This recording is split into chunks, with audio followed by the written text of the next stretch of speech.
Hello everyone. आज की इस क्लास में हम पाइथन का बेसिक इंट्रोडक्शन, पाइथन क्यों बनाया गया था, उसकी हिस्ट्री, उसकी applications, data driven approach, analytics, scopes and motivation के बारे में समझने की कोशिश करेंगे। तो आज का हमारा एजेंडा कुछ इस तरीके से रहेगा। आज हम पाइथन पाइथन क्यों बनाया गया था, iterative approach, history, motivation, applications और कंपनीज अभी पाइथन की तरफ क्यों शिफ्ट हो रही है, डेटा ड्रिवन अप्रोच और सम रिसर्च देखेंगे। तो शुरू करते हैं।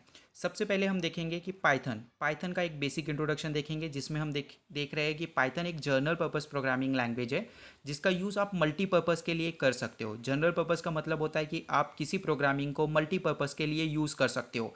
ये किसी एक डोमेन के लिए आपको रिस्ट्रिक्ट नहीं करता है। आप इसका यूज़ काफ़ी डोमेन में कर सकते हो, जैसा कि आप इसका use networking, database, automation, testing, ऐसे काफ़ी जगह पर आप इसका यूज़ कर सकते हो। इसीलिए पाइथन को जनरल पर्पस प्रोग्रामिंग लैंग्वेज कहा जाता है। उसके बाद पाइथन एक हाई लेवल लैंग्वेज है। इसका मतलब ये लैंग्वेज यूज़र को अंडरस्टैंड करने के लिए काफ़ी आसान होती है, इसलिए हम इसको हाई लेवल प्रोग्रामिंग लैंग्वेज कहते हैं। पाइथन बनाया गया था वीडू वैन रोसम के थ्रू, जो कि ईयर 1991 में बनाया गया था और करंट पाइथन का वर्जन है पाइथन 3। ओके। तो अगर आपने देखा तो पाइथन मार्केट में आया था 1991 में, बट अभी या पाइथन क्यों बना, क्योंकि उससे पहले भी मार्केट में सी++ जैसी प्रोग्रामिंग लैंग्वेज अवेलेबल थी। तो पाइथन बनने का क्या मोटिवेशन था? तो बेसिकली हम अगर आईटी इंडस्ट्री को समझने की कोशिश करें तो आईटी इंडस्ट्री एक इटरेटिव वे में वर्क करती है। मतलब हम क्या करते हैं, रिक्वायरमेंट गैदर करते हैं, उसको डिज़ाइन करते हैं, इंप्लीमेंट करते हैं, टेस्ट करते हैं, डिप्लॉय करते हैं। इस तरीके से हमारा एक प्रोजेक्ट का लाइफ साइकिल रहता है। कभी भी एक प्रोडक्ट का लाइफ साइकिल हम इस तरीके से फॉलो करते हैं। तो मतलब हम कभी भी कोई प्रोडक्ट बनाते हैं तो फर्स्ट टाइम पे उसको फुल फ्लेज नहीं बनाते, हम हमेशा उस प्रोडक्ट में अपडेट करने की कोशिश करते रहते हैं। तो जैसा कि फॉर एग्जांपल, जैसा कि पेटीएम एप्लीकेशन अगर आपने देखा होगा, तो जब शुरुआत में पेटीएम एप्लीकेशन आया था तो बेसिकली पेटीएम में सिर्फ और सिर्फ एक वॉलेट का एप्लीकेशन था। यानी आप सिर्फ उसमें कुछ रिचार्ज के फीचर्स अवेलेबल थे। बट अभी अगर आप पेटीएम को देखते हो तो पेटीएम में आप recharge, banking related, travelling ticket book या आप ऑनलाइन शॉपिंग जैसे सर्विसेज आप उसका यूज़ करते हो। मतलब over period of time Paytm ने उसकी सारी सर्विसेज को बढ़ाता गया, उसमें काफ़ी फीचर्स को ऐड करता गया। उसी तरीके से पाइथन से पहले भी काफ़ी प्रोग्रामिंग लैंग्वेज अवेलेबल थी, बट उसमें कुछ ना कुछ ड्रॉबैक्स था। इसीलिए पाइथन जो डेवलपर्स थे उनका कुछ मोटिवेशन था कि पाइथन को कुछ किस किस तरीके से डिज़ाइन करना है। तो हम समझने की कोशिश करते हैं कि पाइथन से पहले कौन कौन सी प्रोग्रामिंग लैंग्वेज अवेलेबल थी। तो पाइथन से पहले सबसे पहली प्रोग्रामिंग लैंग्वेज मार्केट में अवेलेबल थी, जो कि थी अल्गो, जिसको root of all programming language बोला जाता है, जो कि इंटरनेशनल ऑर्गेनाइजेशन ने बनाया था 1960 में। उसके बाद अल्गो को root of all programming language बोला जाता है, क्योंकि ये पहली इनिशियल प्रोग्रामिंग लैंग्वेज थी। उसके बाद बी लैंग्वेज बनी, उसके बाद BCPL बनी, उसके बाद सी लैंग्वेज बनी और उसके बाद C++ बनी। सी लैंग्वेज को mother of all programming language बोला जाता है, क्योंकि सी के जो कि सिंटैक्स है वो काफ़ी फॉर्मेटेड एंड काफ़ी अच्छे है, जिसका आप काफ़ी वाइड वैरायटी के लिए यूज़ कर सकते हो। और ये काफ़ी एक स्टेबल प्रोग्रामिंग लैंग्वेज थी। बट सी में भी एक ड्रॉबैक था कि सी जो है सिर्फ और सिर्फ प्रोसीजर ओरिएंटेड प्रोग्रामिंग को सपोर्ट करती थी, सी ऑब्जेक्ट ओरिएंटेड के कंसेप्ट को नहीं सपोर्ट करती थी। इसीलिए डेवलपर्स ने सी को एक्सटेंड करके C++ बनाया था, जिसमें ऑब्जेक्ट ओरिएंटेड के कंसेप्ट उन्होंने इम्प्लीमेंट किए थे। बट C++ के भी कुछ डिसएडवांटेजेस थे, इसीलिए मार्केट में 1985 से लेकर 1990 के दशक में दो अलग अलग जगहों पे, दो अलग अलग देशों में दो अलग अलग प्रोग्रामिंग लैंग्वेज बन रही थी। एक तरफ बन रही थी जावा और एक तरफ बन रही थी पाइथन। जावा बन रही थी सन माइक्रो सिस्टम के थ्रू, जो कि एक हार्डवेयर बेस्ड कंपनी थी, जो कि एक हार्डवेयर के लिए वो एक ऑपरेटिंग सिस्टम बनाना चाहते थे। बट पाइथन का मोटिवेशन कुछ और था। तो हम समझने की कोशिश करते हैं कि पाइथन क्यों बना था। तो बेसिकली जो पाइथन के जो फाउंडर थे वीडू वैन रोसम, उनका आइडिया बड़ा ही सिंपल, उनका मोटिवेशन बड़ा ही सिंपल था। वो चाहते थे कि एक ऐसी प्रोग्रामिंग लैंग्वेज बनी जाए जिसमें हर तरह का काम वो कर सके, यानी कि वन स्टेप सॉल्यूशन। आप नेटवर्किंग, डेटाबेस रिलेटेड, स्क्रिप्टिंग जैसे काम एक ही प्रोग्रामिंग लैंग्वेज के थ्रू करें। Object oriented, procedure oriented, modular, functional oriented programming, सारी प्रोग्रामिंग लैंग्वेज एक ही प्रोग्रामिंग के अंदर होनी चाहिए। उनका इस तरीके से एक मोटिवेशन था। और सेम टाइम उनका जो दूसरा मोटिवेशन था पाइथन के पीछे, वो ये था कि वो चाहते थे कि जो प्रोग्रामिंग लैंग्वेज वो बना रहे वो काफ़ी फन लविंग और ईजी हो, मतलब अडेप्टिव हो, यूज़र और जो डेवलपर रहे उसको काफ़ी ईजी के साथ यूज़ कर सके। तो पाइथन के पीछे दो मोटिवेशन थे। पहला था easy and fun loving and one step solution.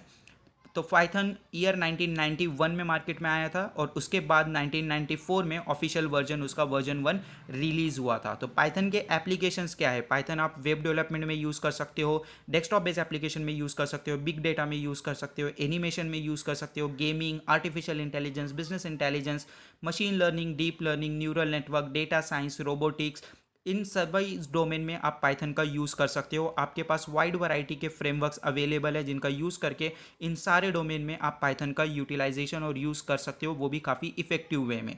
Okay, अभी आप देखेंगे कि why most of the companies are shifting in Python environment nowadays. अगर आप देखोगे तो करंटली मार्केट में, जैसा कि हमने देखा कि पाइथन ईयर 1991 में आया है, बट करंटली मार्केट में पाइथन का काफ़ी डिमांड सडनली बढ़ गया है लास्ट 3 to 4 ईयर्स में। तो पाइथन का use Facebook, YouTube, Google, Netflix, चाहे आप ई कॉमर्स प्लेटफॉर्म्स हो या रिटेल प्लेटफॉर्म हो या ऑटोमोबाइल सेक्टर हो या बैंकिंग सेक्टर हो, हर जगह पाइथन का यूज़ अभी किया जा रहा है और जो कंपनीज के एग्जिस्टिंग प्रोजेक्ट है वो पाइथन में शिफ्ट होते दिखाई दे रहे हैं। और अगर आप देखोगे तो अगर आप top universities like Symbiosis, IIT, IIMs अगर देखोगे तो इनके सिलेबस में वो लोग ने पाइथन को एक स्पेशल उनके कोर्स में ऐड किया है और वो पाइथन को काफ़ी ज़्यादा वेटेज अभी दे रहे हैं। इंजीनियरिंग में भी पुणे यूनिवर्सिटी में फर्स्ट ईयर में पाइथन को इंक्लूड किया गया है फॉर ऑल ब्रांचेस।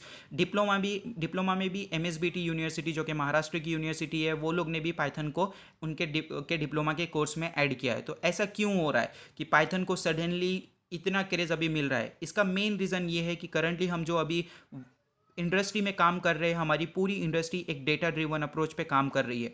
हम जो भी डिसीजन हो, कंपनीज जो भी डिसीजन हो, वो डिसीजन सारे डेटा को एनालिसिस करके डिसीजन लिए जा रहे हैं।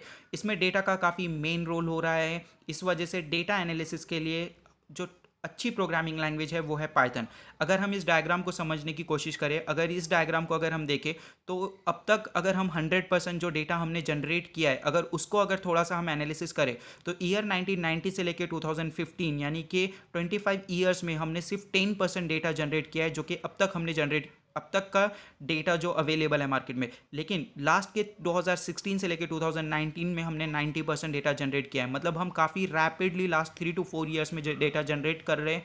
मतलब जो हमने 25 साल में सिर्फ 10% डेटा जनरेट किया था और लास्ट के 3 to 4 ईयर्स में हमने 90% डेटा जनरेट किया है। हम किसी को कॉल करते हैं तो हम डेटा जनरेट करते हैं, हम किसी को मैसेज करते हैं तो हम डेटा जनरेट करते हैं, अगर हम कुछ गूगल पे सर्च करते हैं तो हम डेटा जनरेट कर रहे हैं। मतलब हम काफ़ी रैपिडली डेटा जनरेट कर रहे हैं। तो इसीलिए अगर देखा जाए तो हम डेटा इतना रैपिडली जनरेट कर रहे हैं कि अभी एनालिटिक्स एंड डेटा साइंस के डोमेन की काफ़ी डिमांड मार्केट में आप लोगों को दिखाई दे रही होगी। इसीलिए पाइथन का वन ऑफ द रीज़न ये है कि पाइथन अभी मार्केट में ट्रेंडिंग में है, क्योंकि इस तरीके के अप्रोच के लिए पाइथन बेस्ट लैंग्वेज है।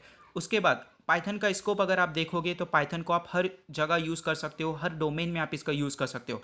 आप फिनांस जैसे डोमेन में आप इसका यूज़ कर सकते हो, मार्केटिंग, डिजिटल मार्केटिंग में आप इसका यूज़ कर सकते हो, टारगेट ऑडियंस पता करने के लिए, automation, health care, mechanical department, FMCG, IT, transportation, her domain पे आप पाइथन का यूज़ कर सकते हो फॉर एनालिटिक्स पर्पस, और यह है वहाँ पे प्रोडक्ट डेवलपमेंट बेस के लिए। ओके, तो पाइथन जो है बेस्ट है फॉर डेटा ड्रिवन अप्रोच। ऐसा क्यों है? क्योंकि पाइथन के जो सबसे पहले चीज़ है कि पाइथन के जो सिंटैक्स है वो काफ़ी सिंपल होते हैं। आपका कुछ ही कोड काफ़ी मैजिक कर सकता है, मतलब few lines of code can do magic. आपको डेवलपमेंट के लिए काफ़ी टाइम लगता है। अगर जैसा कि आप देख रहे हो कि आपको काफ़ी कम लाइंस में आप कोड लिख सकते हो पाइथन में, तो ऑब्वियसली जब आप कम लाइन लिखोगे तो आपका डेवलपमेंट टाइम भी कम लगेगा और आपकी प्रोडक्टिविटी बढ़ेगी। अगर आपकी प्रोडक्टिविटी बढ़ेगी तो इन शॉर्ट आपका रिवेन्यू, आपका जो ग्रोथ है वो भी काफ़ी बढ़ सकता है। पाइथन में वाइड लाइब्रेरीज अवेलेबल है जैसा कि NumPy, pandas, Matplotlib, sklearn, TensorFlow, Keras and PySpark. आपको डेटा एनालिसिस के लिए, डेटा साइंस के लिए, मशीन लर्निंग के लिए काफ़ी लाइब्रेरीज अवेलेबल है जिसमें आपको काफ़ी रेडीमेड कोड मिल जाता है। अगर आपको डेटा एनालिसिस करना है, विजुअलाइजेशन करना है, तो जस्ट फ्यू लाइंस के कोड के थ्रू आप काम कर सकते हो। अगर आपको कोई अल्गोरिदम इंप्लीमेंट करना है मशीन लर्निंग का, तो आपको हार्डली 5 to 6 लाइन के कोड में आप कोई भी अच्छे से अच्छा एल्गोरिदम आप क्या कर सकते हो, इंप्लीमेंट कर सकते हो। पाइथन की जो कम्युनिटी है वो काफ़ी ब्रॉड है, ओपन सोर्स है, क्योंकि ये फ्रीवेयर और ओपन सोर्स है, यानी कि आपको किसी तरीके का चार्ज पे करने की ज़रूरत नहीं होती है। और काफ़ी लाइब्रेरीज एंड रिपोजिटरीज पाइथन के अवेलेबल है गिटहब और कैगल जैसे प्लेटफॉर्म पे, जहाँ से आप उन लाइब्रेरीज एंड रिसोर्सेज का यूज़ करके आप काफ़ी आपके इफेक्टिवली आप क्या कर सकते हो, काम कर सकते हो। कुछ रिसर्च यहाँ पे मैंने मेंशन की है, जैसा कि स्टैक ओवरफ्लो की वेबसाइट है जो कि काफ़ी popular website, most used website है फॉर आईटी डेवलपर्स, जो आईटी प्रोफेशनल इसको यूज़ करते हैं। तो उनके इस वेबसाइट के की रिसर्च ने बताया है कि नंबर 4 पे पाइथन टेक्नोलॉजी रिलाई करती है। अगर आप देखोगे नंबर 1, नंबर 2 और नंबर 3, नंबर 1 पे जावा स्क्रिप्ट और नंबर 2 पे HTML CSS है जो कि एक वेब बेस्ड टेक्नोलॉजी है। सीक्वल एक डेटाबेस है, और पाइथन अगर आप देखोगे तो 4th नंबर पे जो कि एक प्रोग्रामिंग लैंग्वेज है। तो प्रोग्रामिंग लैंग्वेज के पर्सपेक्टिव में पाइथन नंबर 1 पे रिलाई करता है, जिसका 41.7% का उसका स्कोप एंड उसने मार्केट को कैप्चर किया हुआ है अकॉर्डिंग टू स्टैक ओवरफ्लो। अगर आप स्टैक ओवरफ्लो का और एक रिव्यू देखोगे जिसमें उन्होंने बताया है कि क्वेश्चन सर्च जो किए जाते हैं तो उन पे अगर आप देखोगे तो पाइथन का रैपिडली और लीनियरली पाइथन की जो सर्च है वो काफ़ी बड़ी है, यानी कि पाइथन को लोग ज़्यादा अडॉप्ट कर रहे हैं, पाइथन के बारे में डेवलपर्स ज़्यादा सर्च कर रहे हैं। इसका ये मतलब होता है कि पाइथन की जो कम्युनिटी है वो रैपिडली बढ़ रही है। ओके, जो मैंने यहाँ पे रिसर्च मेंशन किया है उनके रेफरेंस लिंक यहाँ पे है। इस पीपीटी का लिंक आपको कॉपी डिस्क्रिप्शन लिंक में मिल जाएगा, तो आप इसको देख सकते हो। और एक चीज़ अगर आप देखोगे, जैसा कि मैं अभी इंडिया से बात कर रहा हूँ, तो जैसा कि इंडिया से मैं ये वीडियो को रिकॉर्ड कर रहा हूँ, तो हमारे इंडिया में 2014 से जब से मोदी गवर्नमेंट आई है या बीजेपी की गवर्नमेंट आई है, वो तब से आप देखते होंगे कि हम डिजिटल इंडिया की काफ़ी बात कर रहे हैं। मतलब हर चीज़ में हम चाहते हैं कि हम डिजिटली ग्रो करें।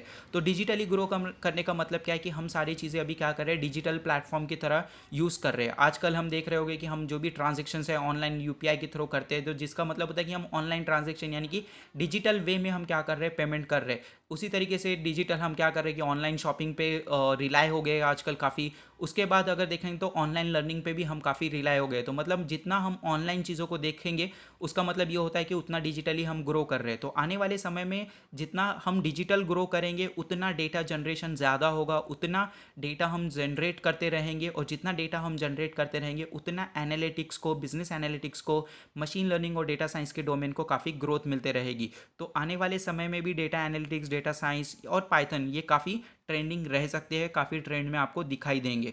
उसके बाद तो अभी आपको इतना समझ में आ गया होगा कि हमको पाइथन सीखना क्यों चाहिए, क्योंकि पाइथन सिंपल होता है, जस्ट फ्यू लाइंस का कोड होता है पाइथन में, आपका डेवलपमेंट टाइम कम लगता है पाइथन में लाइब्रेरीज काफ़ी अवेलेबल है, ये ओपन सोर्स फ्रीली अवेलेबल है। और जितना भी हम डिजिटली ग्रो करने की बात कर रहे हैं, जितना हम डिजिटली ग्रो होते रहेंगे उतना मतलब हम पाइथन जैसी प्रोग्रामिंग लैंग्वेज का यूज़ ज़्यादा करते रहेंगे। सो आई होप आपको समझ में आया जो मैं बताना चाहता था। तो that's it for this video, thank you so much.